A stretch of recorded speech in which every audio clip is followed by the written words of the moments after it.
दोस्तों, अयोध्या 2024 में भारतीय जनता पार्टी को वो दर्द दे गई जिसे वो आज तक भूल नहीं पाई और एक बार फिर अयोध्या में चुनाव का ऐलान हो गया। अयोध्या की मिल्कीपुर सीट पर 5 फरवरी को उपचुनाव होने जा रहा है। भारतीय जनता पार्टी के लिए क्यों यह सीट मुश्किल है और अखिलेश यादव क्या कुछ कह रहे हैं, तमाम बातों पर चर्चा करेंगे। मिल्कीपुर पर बात करेंगे। हमारे साथ भरत जी मौजूद है। भरत जी के साथ समझेंगे। भरत जी, मिल्कीपुर जिसका इंतजार था ऐलान हो गया है, क्या चुनौती है और कौन क्या है चुनाव में, आप क्या देख रहे हैं? बहुत लोगों को लग रहा था कि मिल्कीपुर सीट के ऊपर आज ऐलान नहीं होगा, लेकिन सबसे बड़ी खबर यह है कि मिल्कीपुर सीट के ऊपर ऐलान हो चुका है। 5 तारीख को वहां चुनाव होंगे, 8 तारीख को मतगणना होगी और 17 जनवरी तक जो है नामांकन चलेंगे। 18 तारीख को नामांकन पत्रों की जांच होगी और 20 जनवरी को नाम वापस ले लिए जाएंगे। ये तो हुई चुनाव आयोग की बात, चुनाव कार्यक्रम की बात। लेकिन सबसे बड़ी चीज ये है कि भारतीय जनता पार्टी ने क्यों झारखंड के चुनावों के समय मिल्कीपुर का चुनाव नहीं कराया? क्यों? इसलिए उसका सबसे बड़ा जवाब यह है कि भारतीय जनता पार्टी इस बात को जानती थी और उत्तर प्रदेश की सरकार और योगी आदित्यनाथ की टीम इस बात को जानती थी कि अयोध्या एक धार्मिक नगरी है और जब हम कुंभ करा रहे होंगे जनवरी फरवरी के महीने में, तब दिल्ली के इलेक्शन घोषित होंगे और उस दौरान हम मिल्कीपुर को जीत सकते हैं। मिल्कीपुर में क्योंकि भारतीय जनता पार्टी की जीतने की संभावनाएं बहुत कम है। मिल्कीपुर वो सीट है जहां मुसलमान वोटर बहुत कम हैं। मिल्कीपुर वो सीट है जहां पर ये देखकर या कपड़ों से अंदाजा नहीं लगाया जा सकता है कि किस वोटर के मोहल्ले में खड्डा खुदवा दिया जाए, किस वोटर को निकलने ना दिया जाए, किसके घर के बाहर बैरिकेटिंग लगा दिया जाए, किस वोटर को जो है बंदूक निकालकर डरा दिया जाए। मिल्कीपुर एक ऐसी सीट है जहां पर यह फैक्टर काम नहीं करेगा। क्यों दोस्तों, वो भी मैं आपको बता देता हूं और भाजपा के लिए क्यों ये इतनी टेढ़ी खीर है वो मैं आपको आज बता दूंगा। भारतीय जनता पार्टी ये चाहती है, ये बहुत बड़ा पॉइंट है दर्शकों, भारतीय जनता पार्टी ये चाहती है कि महाकुंभ की जो वेव बने, उस वेव में मिल्कीपुर धार्मिक आधार पर निकल जाए बाहर, क्योंकि अयोध्या के भीतर मिल्कीपुर वही सीट है जहां पर अवधेश प्रसाद ने भारतीय जनता पार्टी को चुनाव हराया था और किरकिरी हो गई थी, वो अलग बात हो गई। आंकड़े की बात करेंगे, मिल्कीपुर में 3.5 लाख मतदाता हैं। अच्छा, ठीक, 3.5 लाख मतदाताओं में 1,20,000 जो मतदाता हैं वो दलित मतदाता हैं और ये वो मतदाता है जो अवधेश प्रसाद को जिसने हीरो बनाया, संसद तक पहुंचाया। ये वो मतदाता है जिसने भारतीय जनता पार्टी की कमर तोड़ दी अयोध्या के भीतर। ठीक, 3.5 लाख टोटल मतदाता हैं, 1,20,000 जो है वो दलित मतदाता हैं, 55,000 यादव हैं। ठीक, 55,000 यादव हैं और 30,000 मुस्लिम हैं। 1,20,000 दलित वोटर, 55,000 यादव मतदाता, पकड़कर चलिए 1,50,000 और 60-70,000 पर 1,75,000 हो गए। 30,000 जो है मुस्लिम मतदाता हैं। 2 लाख से ऊपर, मतलब 2 लाख से ऊपर हो गए। अब 50,000 जो हैं वो कोरी हैं, चौरसिया हैं, पाल हैं, मौर्या हैं। ठीक, तो ये वो आबादी है, कोरी, चौरसिया, पाल, मौर्य आबादी, जो भाजपा के साथ भी रह सकती है, सपा के साथ भी, सपा के साथ भी रह सकती है, 50-50 रह सकती है। आंकड़ों के खेल में भारतीय जनता पार्टी बुरी तरीके से यहाँ पर पिछड़ती हुई नजर आ रही है मिल्कीपुर के भीतर। भारतीय जनता पार्टी का जो कोर वोटर है वो भी बताना आवश्यक है, क्योंकि जब हम विश्लेषण कर रहे हैं तो पूर्ण विश्लेषण होना चाहिए। देखिए, 60,000 ब्राह्मण हैं मिल्कीपुर सीट के ऊपर और 25,000 ठाकुर हैं, तो ये मोटा माटी 85,000 के आसपास होते हैं। 85,000 का कोर वोट है इस समय भारतीय जनता पार्टी के पास। 1,20,000 का कोर वोट इस समय समाजवादी पार्टी के पास है, दलित मतदाता का। भारतीय जनता पार्टी मुंह की यहां पर खा रही है मिल्कीपुर में कि जिस आबादी को वो राशन के नाम पर अपने साथ लाना चाह रहे थे, वो आबादी मिल्कीपुर की सीट पर अवधेश प्रसाद के साथ खड़ी है। क्यों खड़ी है? क्योंकि जब राम मंदिर बना, सड़कें चौड़ी हुई, तब तमाम सारी गतिविधियां ऐसी हुई जिसमें इस समाज को बहुत हानि उठानी पड़ी। फूलों की दुकान से लेकर भूमि अधिग्रहण तक, एयरपोर्ट तक, तमाम सारी जगहों पर भारतीय जनता पार्टी का विरोध हुआ, जिसके बनिस्बत क्या हुआ कि अवधेश प्रसाद चुनाव जीते। तो 1,20,000 की जो वोटरों की संख्या है, जिसमें भारतीय जनता पार्टी का बड़ा हिस्सा दलित वोटर के भीतर हुआ करता था, वो हिस्सा यहां पर भारतीय जनता पार्टी से दूर होता हुआ दिखाई दे रहा है। 1,20,000 जो दलित समाज का वोट है वो अवधेश प्रसाद के साथ जाता हुआ दिखाई दे रहा है। जो यादव वोट बैंक है, यहाँ पर यादव वोट है 55,000, वो नो डाउट समाजवादी पार्टी के साथ जाएगा।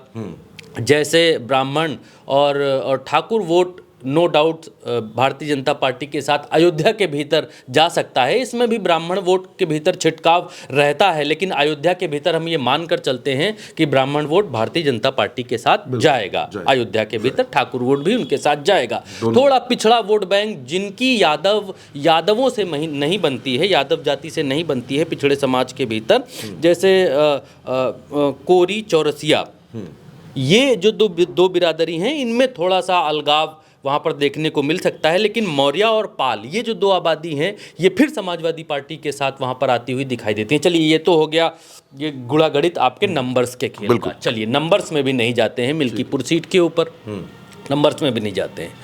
अब आप ये देखिए कि भारतीय जनता पार्टी ने चुनाव तो कुंभ के साथ में करवा लिए, लेकिन भारतीय जनता पार्टी फिर से यहाँ पर फंस गई। चुनाव उस समय हो रहे हैं जब शाह लॉबी और योगी आदित्यनाथ लॉबी के बीच में उत्तर प्रदेश के भीतर तलवारें खिंची हुई हैं, तब ये चुनाव हो रहे हैं। क्या अनुप्रिया पटेल का साथ, क्या पटेल बिरादरी का वोट, बिल्कुल कुर्मी बिरादरी का वोट भारतीय जनता पार्टी को मिलेगा, और क्या अनुप्रिया पटेल और आशीष पटेल भारतीय जनता पार्टी को वोट देने की अपील करेंगे मिल्कीपुर के भीतर? संजय निषाद नाराज चल रहे हैं। संजय निषाद भी आशीष पटेल की तारीफ करते हुए नजर आए, भारतीय जनता पार्टी को नसीहत देते हुए नजर आए। तो बड़ा सवाल, क्या संजय निषाद बिरादरी को कन्विंस करने की कोशिश करेंगे? वो मिल्कीपुर, वो अयोध्या जहां से सरयू बगल से बहती है, और सरयू के करीब बगल निषाद वोटर्स बड़ी भूमिका में नजर आते हैं। चलिए, ये हो गई बात। क्या ओम प्रकाश राजभर खुलकर आएंगे और सामने कहेंगे कि भाई राजभर वोट भारतीय जनता पार्टी को जाना चाहिए? क्योंकि ओम प्रकाश राजभर तो वहाँ से लड़ेंगे नहीं, निषाद तो वहाँ से लड़ेंगे नहीं, अनुप्रिया पटेल का कोई कैंडिडेट तो वहाँ से होगा नहीं। तो वैसे होना तो ये चाहिए कि इन लोगों को अपील करनी चाहिए कि भारतीय जनता पार्टी को वोट दो, लेकिन ये अपील होने वाली नहीं है, ये आज मैं आपको बता रहा हूँ। तो उत्तर प्रदेश में मिल्कीपुर सीट पर चुनाव भारतीय जनता पार्टी उत्तर प्रदेश की जो लॉबी है, अपने हिसाब से अपने सबसे मजबूत और सबसे अच्छे समय में कराने की तैयारी इसने की थी।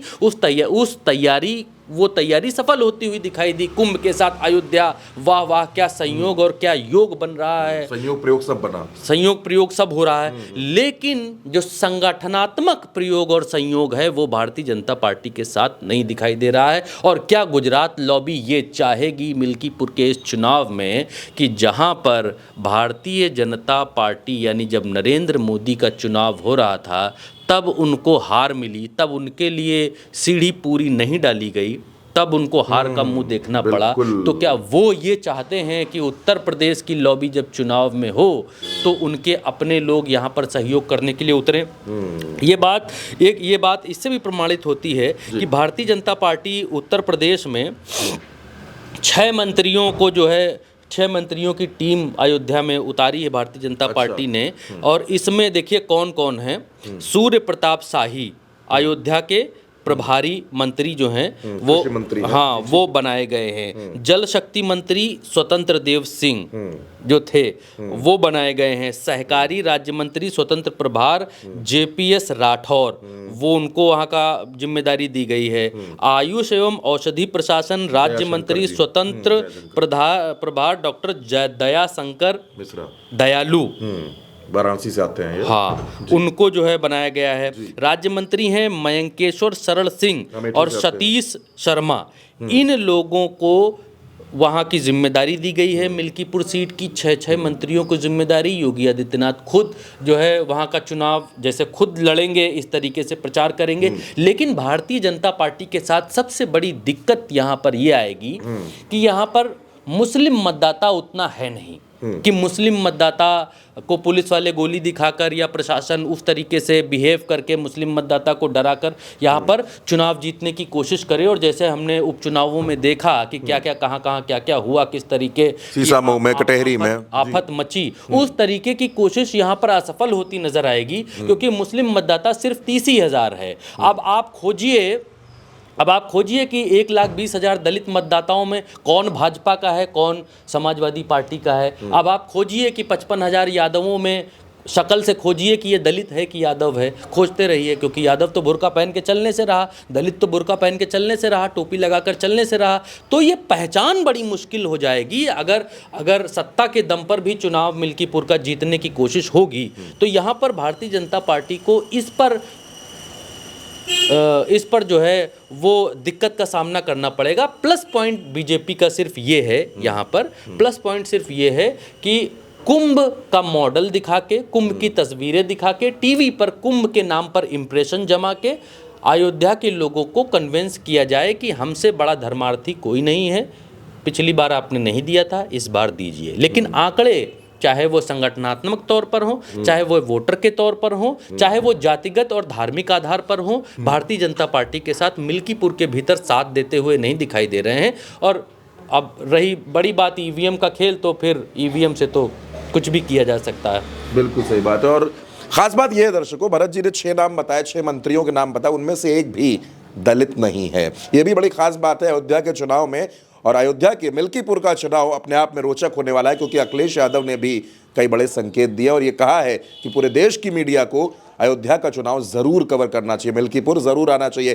तो मिल्कीपुर में अभी क्या कुछ होने वाला है, वो पूरी अपडेट आपको लगातार उल्टा चश्मा यूसी पर मिलती रहेगी। फिलहाल इस महत्वपूर्ण चर्चा में इतना ही। नमस्कार। क्या पुलिस प्रशासन आपकी नहीं सुन रहा? गुंडे माफियाओं से भी है परेशान। अगर समस्या है तो बताइए। सिस्टम की प्रताड़ना को गुप्त रोग मत बनाइए। जनता का मुकदमा विद प्रज्ञा मिश्रा। अपनी समस्या हमें ईमेल करें या व्हाट्सएप पर भेजें। समस्या की गंभीरता के आधार पर आपको उल्टा चश्मा यूसी के स्टूडियो बुलाया जाएगा।